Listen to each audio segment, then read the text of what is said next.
یعنی تم طاقت کو نہ دیکھو، سب سے بڑی طاقت کس کی ہے؟ وہ اللہ رب العزت کی ہے۔ میرے پاک پیغمبر علیہ الصلوۃ والسلام نے کیا ارشاد فرمایا؟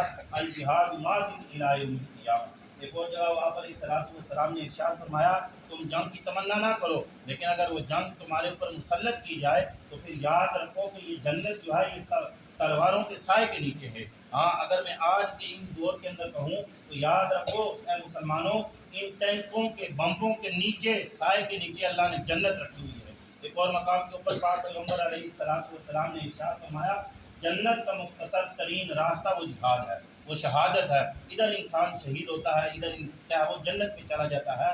تو لہذا ضرورت اس چیز کی ہے، میں نے پہلے بھی یہ بارہا کل جمعے کے اندر بھی پرسوں رات بھی میں نے بات کہی تھی کہ ہمیں بحیثیت مسلمان، بحیثیت پاکستانی، بحیثیت قوم ہونے کے ہمیں کوٹ پٹان، ہمیں سوشل میڈیا کم استعمال کریں، ہم ٹی وی کو کم استعمال کریں، ہم کس کی طرف متوجہ ہو جائیں؟ اللہ کی طرف متوجہ ہو جائیں۔ یہ مدد کس کی طرف سے آئی؟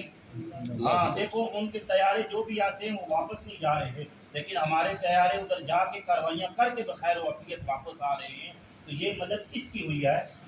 یہ اللہ کی مدد ہوئی ہے۔ جس طرح اللہ نے بدر کے اندر صحابہ اکرام رضوان اللہ تعالی مجمعین کی مدد کی تھی، میں کہتا ہوں خدا کی قسم اللہ نے آج بھی ہمارے لیے فرشتے اتارے۔ ہاں لہٰذا یہ ہمارے لیے کم تھوڑی بات نہیں ہے۔ تو اس کے اوپر ہم مسلمانوں کو چاہیے کہ ہم سجدہ شکر ادا کریں۔ تو اس کے لیے اپنے گھروں کے اندر جا کے ابھی جو حضرات ادھر ہیں 2 رکعت نماز نوافل پڑھیں، شکرانے کی طور کے اوپر، اور اللہ رب العزت سے گڑ گڑا کے اللہ رب العزت سے معافی مانگیں۔ ہم اس قابل نہیں تھے، ذرا ہم اپنی حیثیت کو دیکھیں نا، دن بھر ہم گناہ کرتے ہیں، لیکن اللہ رب العزت نے پوری دنیا کے سامنے، یہ صرف انڈیا اکیلا نہیں تھا، اسرائیل کے ساتھ تھا، برطانیہ اس کے ساتھ تھا، جتنے کفر حنوط تھے سارے اس کی پشت پناہی کر رہے تھے، آگے انڈیا کو کیا ہوا تھا، لیکن ہم نہتے تھے، لیکن تھوڑے تھے۔ 313 کو اللہ نے کیا وہ 1000 کے اوپر غلبہ دیا۔ تو آج ہم تعداد کے اندر تھوڑے تھے، ہم بحیثیت کیا ہے مسلمان تھوڑے تھے، ہمارا پیچھے کیا وہ پیچھے ہمیں پشت پناہی کرنے والا کوئی نہیں تھا، لیکن سب سے بڑا کون تھا؟ ید اللہ علی الجماع۔ ہاں جب ہم ایک جماعت ہوئے تو پھر اوپر اللہ کا ہاتھ ہوا، جب اللہ کا ہاتھ ہوا تو پھر نتیجہ آپ کے سامنے ہوا کہ نہ ہوا۔ تو لہٰذا آج کا پیغام یہ ہے، آج کی ساری کامیابی کا سہرا یہ ہے اور اس کا یہ ہے کہ ہم اللہ رب العزت کے سامنے کیا کریں؟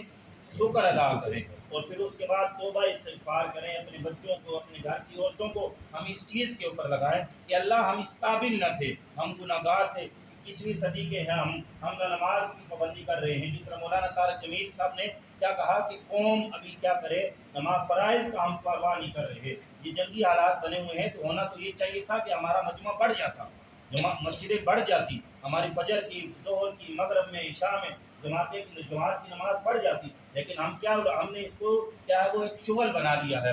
تو لہٰذا یہ شغل نہیں ہے اللہ کے بندو، یہ کیا ہے موت کا کھیل ہے۔ ہاں تو مسلمان چاہے ہارے چاہے جیتے دونوں صورتوں میں جیتتا ہی ہے۔ ہار جائے تو شہید ہوگا تو کدھر جائے گا؟ جنت میں جائے گا۔ جیتے گا تو غازی بن جائے گا تو پھر بھی کدھر جائے گا؟ جنت کے اندر جائے گا۔ تو کافر ہوا جیت کے بھی ہار جاتا ہے، وہ جیت کے بھی ہار جاتا ہے۔ ہاں اللہ رب العزت سے دعا ہے کہ اللہ رب العزت ہم نے وہ کام کرنے کی توفیق عطا فرمائے جو اللہ چاہتے ہیں، جو پاک پیغمبر علیہ الصلوۃ والسلام نے کیے ہیں، اور دین کے جتنے بھی احکامات ہیں اللہ رب العزت ہمیں ان کو سیکھ کر سمجھ کر ادا کرنے کی توفیق عطا فرمائے۔ پھر ہم سب کا مبارکباد کے مستحق ہیں، بالخصوص ہماری پاک افواج مبارکباد کا مستحق ہے۔ ہاں باہر والے کنٹری والے کہہ رہے ہیں کہ یہ کیا ہے آسمان کے شیر ہیں۔ ہاں تو آج الحمدللہ آج میں بھی جو بات کر رہا ہوں تو انہی کے بلبوتے پہ کر رہا ہوں، آپ کو بھی جو فخر ہے تو وہ انہی کے بلبوتے کے اوپر فخر ہے۔ تو لہذا ہمیں اپنی پاک آرمی کے اوپر، ہمیں اپنے اداروں کے اوپر الحمدللہ تعالیٰ فخر ہے، اور اس فخر کا ہم کیا ہے وہ شکرانے کے طور کے اوپر ہم ان کا حق ادا اس طرح کریں گے، ہم دعائیں بھی کریں اور اسی طریقے سے ہم اللہ رب العزت کے سامنے شکر کا سجدہ بھی ادا کریں۔ اللہ رب العزت ہم سب کا حامی و ناصر ہو۔